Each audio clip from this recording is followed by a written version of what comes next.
Hello लोगोफोर, नोंथांमोनखौ फिन आरोबाव इउट्यूब चेनेलाव बरायहरनाय थाबाय।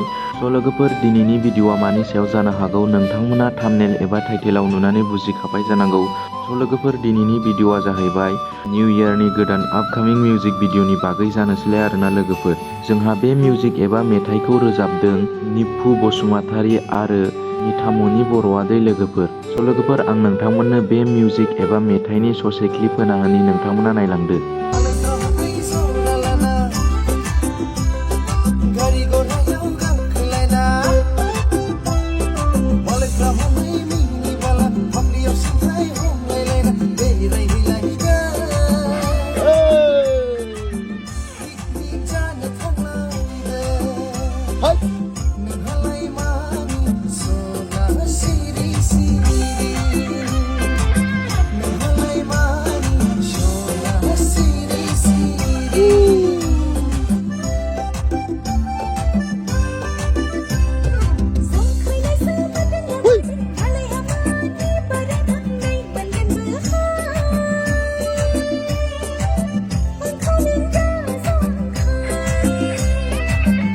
लोगोफोर, दिनैनि भिडिअआ बेनोमोन। नोंथांमोना जुदि भिडिअखौ मोजां मोनदोंब्ला अन्नानै इउट्यूब चेनेलखौ subscribe, like, share and comment खालामनानै गालांदो।